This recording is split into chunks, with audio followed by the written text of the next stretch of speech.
할렐루야. 우리 옆에 있는 분들과 인사하십시다. 할렐루야. 반갑습니다. 오늘 주신 하나님의 말씀은 창세기 5장 1절부터 끝절 32절까지 말씀이 되겠습니다. 창세기 5장 1절부터 끝절 32절까지 우리 함께 한 목소리로 읽겠습니다. 아담 자손의 계보가 이러하니라. 하나님이 사람을 창조하실 때 하나님의 형상대로 지으시되 남자와 여자를 창조하셨고 그들이 창조되던 날에 하나님이 그들에게 복을 주시고 그들의 이름을 사람이라 일컬으셨더라. 아담이 130세에 자기 모양 곧 자기 형상과 같은 아들을 낳아 이름을 셋이라 하였고 아담이 셋을 낳은 후 800년을 지내며 자녀를 낳았으며 그가 930세를 향수하고 죽었더라. 셋은 105세에 에노스를 낳았고 에노스를 낳은 후 807년을 지내며 자녀를 낳았으며 그가 912세를 향수하고 죽었더라. 에노스는 90세에 게난을 낳았고 게난을 낳은 후 815년을 지내며 자녀를 낳았으며 그가 905세를 향수하고 죽었더라. 게난은 70세에 마할랄레를 낳았고 그가 910세를 향수하고 죽었더라.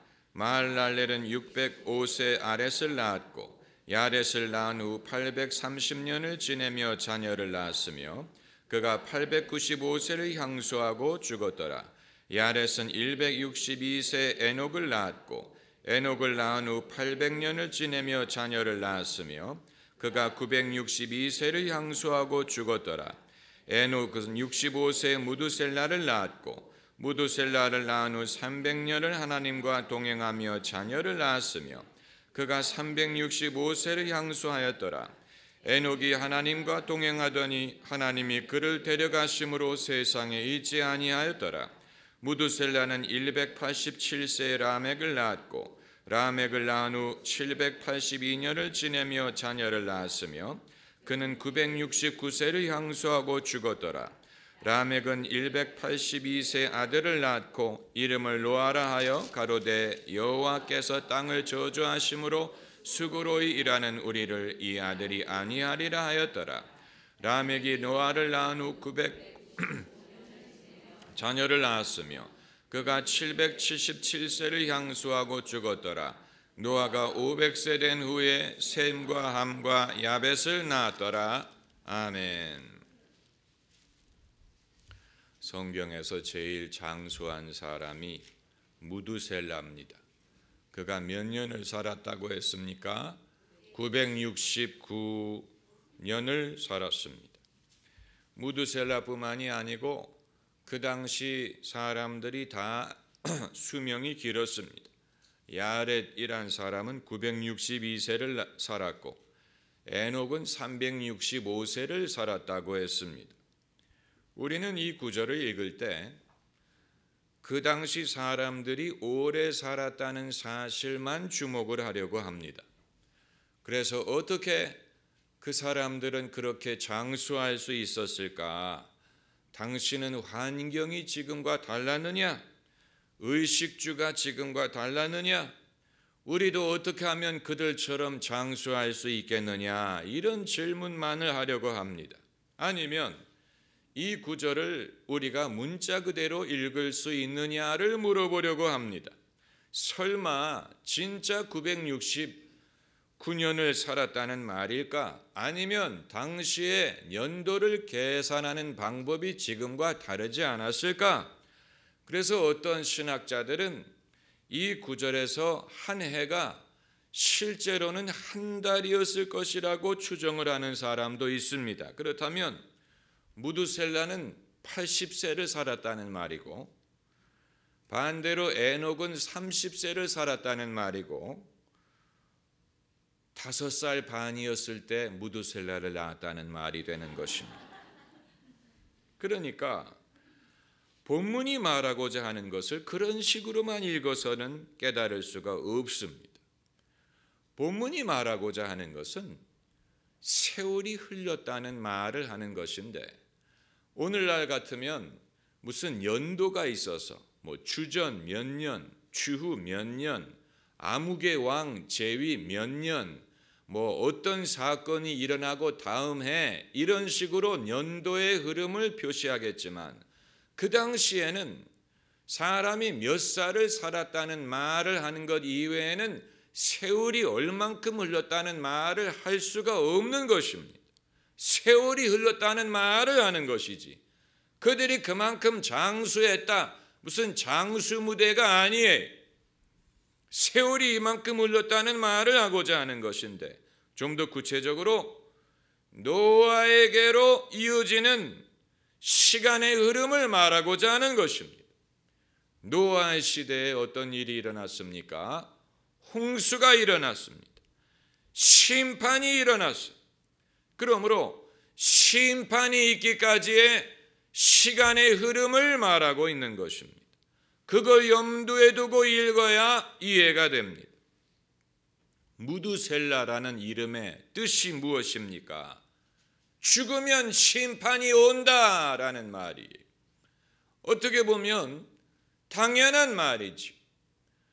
신약 성경에도 사람이 한 번 죽는 것은 정한 것이요 그 후에는 심판이 오리로다 라는 구절이 있는 것처럼 죽으면 심판이 온다, 맞는 말이에요. 그런데 무두셀라의 경우에는 그것이 하나의 예언이, 하나님의 경고예요. 무두셀라가 죽으면 심판이 온다라고 하나님이 경고하신 것입니다. 무두셀라가 969년을 살았는데, 그 말은 969년이 지나가면 하나님의 심판이 왔다는 말입니다. 하나님이 경고를 하시고 그 오랜 세월을 기다리셨다라는 뜻입니다. 오늘날 이 구절이 우리에게 어떤 의미를 갖고 있느냐? 예수님이 내가 곧 오리라 하고 말씀하시고 떠나가신 지 2000년이 지났습니다. 예수님은 당신이 곧 오리라, I will come soon, soon and very soon, 곧 오리라. 오죽하면 초대교회 성도들의 인사말이 마라나타, 주여 오시옵소서라는 인사말이었겠습니까? 주님의 재림을 고대했어요. 예수님의 재림은 신부에게는 구원이요 세상에게는 심판입니다. 춘향전과 비슷합니다. 이 변사또가 아니고 이몽룡이 돌아오면 그것은 춘향에게는 구원이고 변사또에게는 심판. 마찬가지로 예수님의 재림을 기다리는 것은 교회, 세상은 예수님의 재림을 믿지도 않거니와 기다리지도 않고 기대하지도 않아요. 왜냐하면 세상에게는 심판이기 때문에. 저리로서 산 자와 죽은 자를 심판하러 오시리라고 했습니다. 그런데 2000년이 지나도록 예수님은 오시지 않았습니다. 예수님이 이 오랜 세월이 지났는데도 불구하고 오시지 않았다는 사실에서 우리는 과연 성경의 예언을 얼마만큼 신뢰할 수 있느냐 하는 의문을 가질 수 있습니다. 정말로 종말이라는 것이 존재할까? 아니면 상징적인 의미일까? 우리가 시작이 언제였는지 알 수 없는 것처럼 끝도 영원히 헤아릴 수 없는 미래로 흘러가는 것일까? 정말로 예수님이 말씀하신 하나님의 나라가 도래하는 순간이 올 것인가? 2000년이 지났는데도 예수님이 오시지 않은 것을 보면 종말에 대한 우리의 입장을 수정해야 되는 것은 아닐까? 예수님이 약속만 해놓고 사람들을 기다리게만 하는 것이 아닐까? 이런 여러 가지 질문을 할 수 있는데 오늘 본문에서 하나님이 당신의 일을 행하시는 방법을 발견하는 것입니다. 우리는 2000년이라는 세월이 어마어마하게 긴 세월이라고 생각을 하지만 이미 하나님은 과거에도 심판을 하시기까지 장기간을 인내하신 적이 있어요. 본문에서 발견하는 것이 바로 그것입니다. 무두셀라의 이름이 죽으면 심판이 온다라는 뜻으로 하나님이 경고를 하시고 무두셀라를 969년을 살게 하셨다는 말은 거의 1000년이라는 기간을 하나님이 기다리셨다는 말이에요. 1000년이라는 기한을 주셨다는 말이에요. 그것도 상당한 기간이에요. 한 밀레니엄이. 하나님이 왜 그렇게 긴 시간을 주셨습니까? 하나님이 좀 굼뛰어서 그렇습니까? 행동이 늦어서 그렇습니까? 하나님이 잊어버린 것입니까? 아니에요. 그런 식으로 생각하면 안 됩니다. 인류에게 회개할 만한 기회를 주시기 위한 것입니다. 우리 신약성경 베드로후서 3장으로 가서 봅시다. 베드로후서 3장 8절. 베드로후서 3장 8절에서 9절까지 같이 읽으십시다. 사랑하는 자들아, 주께는 하루가 1000년 같고 1000년이 하루 같은 이 한 가지를 잊지 말라. 주의 약속은 어떤 이에 더디다고 생각하는 것 같이 더딘 것이 아니라 오직 너희를 대하여 오래 참으사 아무도 멸망치 않고 다 회개하기에 이르기를 원하시느니라. 많은 사람들이 하나님의 섭리에 대하여 반론을 제기하는 것이, 하나님은 누구는 천국 가게 하시고 누구는 지옥 가게 하시느냐? 어떻게 하나님이 선하다고 할 수 있느냐?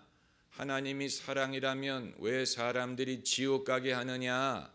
그런 사람들은 성경을 좀 읽어야 됩니다. 그들이 기독교에 대해서 얼마만큼 알고 그런 질문을 하는지 알 수 없지만 귓동냥을 해서 기독교가 이런저런 교리를 가르친대더라 라고 듣고 섣불리 그들의 반론과 항의를 한다면 그건 무책임한 것이고 무식한 것입니다. 성경을 좀 읽어봐야 됩니다. 하나님의 의도가 무엇인지, 하나님이 원하시는 것이 뭔지를 알고 판단을 하라는 것입니다. 오늘 본문에 주의 약속은 어떤 이에 더디다고 생각하는 것처럼 더딘 것이 아니라, 무두셀라의 969년이라는 것은 사람이 볼 때는 더디다고 생각할지 모르지만 하나님은 오래 참는다고 하셨어요. 오직 너희를 대하여 오래 참으사 아무도 멸망치 않고, 따라해 보세요. 아무도 멸망치 않고 다 회개하기에 이르기를 원하시느니라. 하나님의 원하는 것은 단순합니다. 아무도 멸망하는 거 원치 않고 다 회개하기를 원하세요. 그게 하나님의 원하시는 거예요. 뭐 예정론 그런 복잡한 생각할 필요 없이 여기에 하나님의 의도가 나와 있어요. 이보다 더 분명하게 말할 수 없습니다. 어느 누구도 지옥 가는 거 원치 않으세요. 다 회개하고 영생을 얻기를 원하십니다. 그러기 위하여 하나님이 구체적으로 행하시는 것은 오래 참으시는 것입니다. 회개할 기회를 주시는 것입니다. 정말로 회개할 기회를 주시려면 우리의 수명도 무두셀라처럼 길게 늘려야 되는 것이 아니냐. 그러나 하나님은 각 사람이 얼마만큼 충분한 기회를 가졌는가를 하나님이 판단하십니다. 우리는 내가 깨닫기에 너무 세월이 짧았습니다라고 생각할지 모르지만 그렇지 않습니다. 어린아이들도 회개하고 회심합니다. 어린아이들, 하나님 나라가 이런 아이들의 것이라고 말씀하셨습니다. 그런데도 백발이 되도록 살면서도 깨닫고 회개할 기회를 얻지 못했다면 그건 기회를 얻지 못한 것이 아니고 기회를 거부한 것이나 마찬가지. 거부한 것이나 마찬가지입니다. 이 하나님이 오래 참으신다는 말은 방치하신다는 얘기가 아니고 아무 일도 안 하신다는 얘기가 아니에요. 세상을 내버려 두신다는 말이 아닙니다. 지혜로운 처녀의 비유에도 보면 찾아봐야 됩니다. 찾아보지 않으면 여러분이 실감을 못하실 것입니다. 이 종말에 대한 예언은 마태복음 25장에 많이 나와 있습니다. 그러므로 25라는 숫자를 여러분이 기억을 하시면 도움이 될 것입니다. 마찬가지로 요한복음에도 17장에 예수님이 기도를 하시기 때문에 그 모든 말씀은 17장 이전에 있습니다. 이 몇 가지 숫자를 기억하면 마태복음 5장부터 7장까지 예수님의 산상수훈이 나와 있고 8장부터 예수님의 행적이 나와 있습니다. 이런 몇 가지 숫자를 기억을 하면 성경을 이해하는 데 도움이 됩니다. 또 요한복음에서도 이 니고데모와의 대화가 3장, 또 이 수가성 여인과의 대화가 4장에 기록이 되어 있고 이런 식으로 숫자를 기억을 하면 도움이 됩니다. 마태복음에 예수님이 종말에 대한 말씀이 24장, 25장에 나와 있는데 25장의 열 처녀의 비유의 5절을 보시면 신랑이 어떻게 오므로 더디 오므로 예수님이 곧 오시리라고 생각했던 사람들은 이 구절을 과연 읽었는지 궁금합니다. 예수님 당신이 말씀하시기를 신랑이 더디 온다고 말씀하셨어요. 더디 온다. 그래서 몇 명이 잠들었습니까? 다 잠들었어요.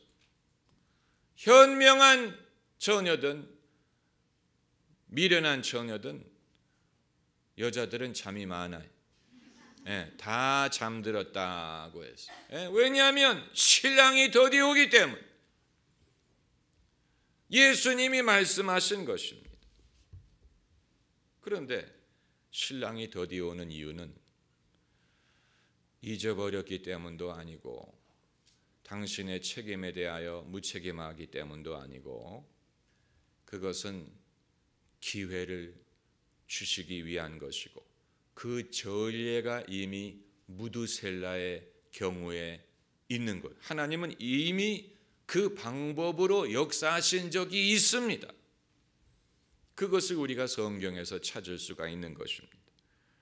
세상이 많이 변하고 빠른 속도로 변하면서 사람들은 이 시대가 필요로 하는 해답을 과연 성경에서 찾을 수 있을까 의문을 가집니다. 성경은 오래전에 기록한 책이고 그리고 이미 성경 기록은 완료가 된 책인데 계속해서 계시가 오는 것이 아니고 성경의 수준의 계시는 이미 완료가 됐어요. 그 이후에는 더 이상의 계시가 없어요. 성령이 조명을 하실 수는 있지만 그것은 어디까지나 기록된 성경 말씀을 확인하는 차원에서 조명을 하시지 성경과 같은 수준의 계시는 더 이상 주시지 않습니다. 그 원리를 가지면 그 이후에 사람들이 신의 계시라고 주장했던 이슬람의 코란이든 몰몬교의 몰몬경이든 통일교의 원리강론이든 그 이외의 모든 경전이 하나님으로부터 말미암지 않는다는 것을 알 수가 있는 것입니다. 왜냐하면 성경의 수준에 맞먹는 계시는 완료됐어요.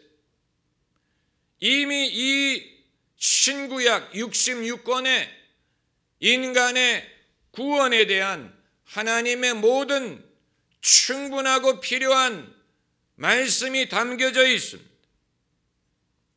그런데 2000년 전에 이미 계시가 끝났는데 이 시대가 빠르게 변하고 또 많이 변하는 것을 보고 사람들은 성경이 그 오래전에 기록된 책인데 유효기간이 지나지 않았을까?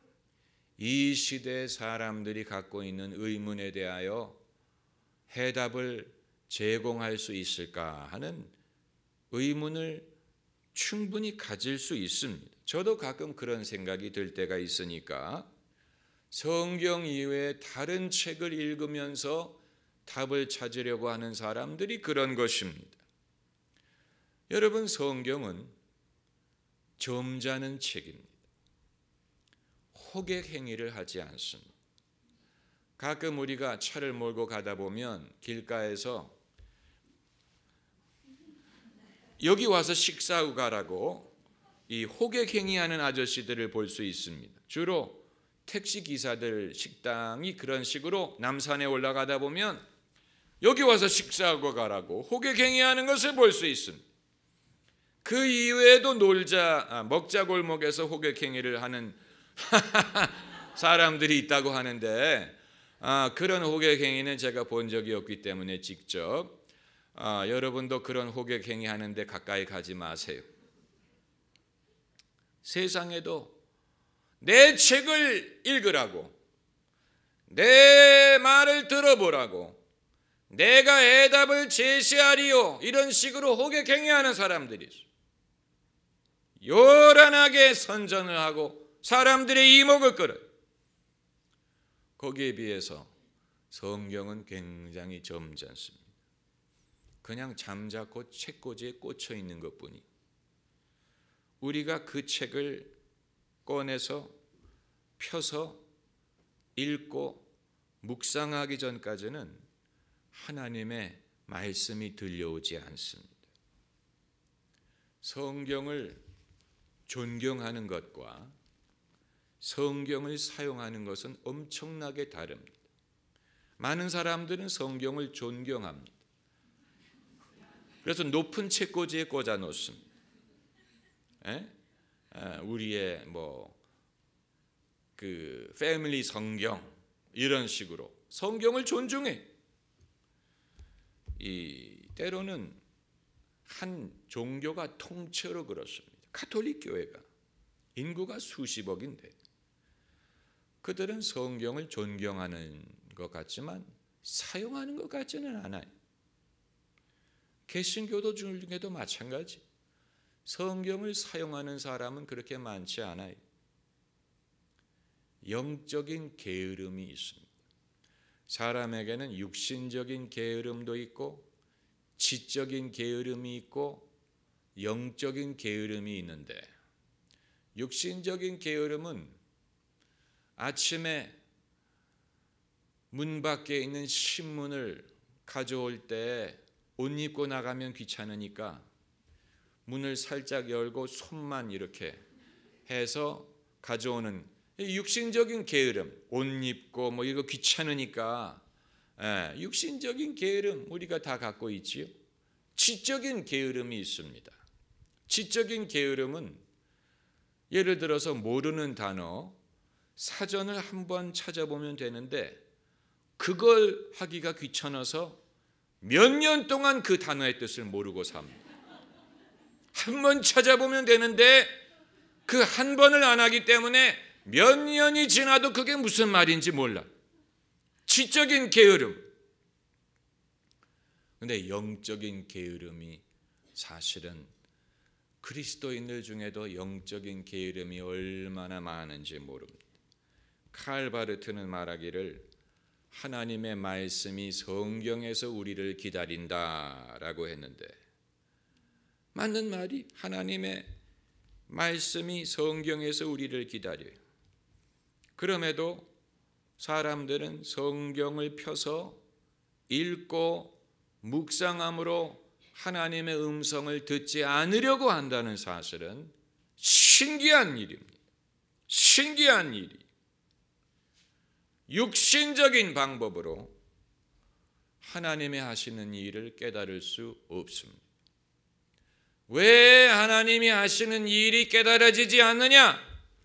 육신적인 방법을 의지하기 때문에 그렇습니다. 육신적인 방법으로는 아무리 애를 써도 하나님이 하시는 일이 깨달아지지 않아요. 왜냐하면 하나님이 우리를 위하여 예비하신 모든 것은 눈으로도 보지 못하고 귀로도 듣지 못하고 마음으로도 깨닫지 못하였다함과 같으니라. 오직 하나님이 성령으로 이 모든 것을 우리에게 보이셨으니. 성령은 깊은 것, 하나님의 깊은 것이라도 통찰하느니라. 우리가 찾아봐야 됩니다. 고린도전서 2장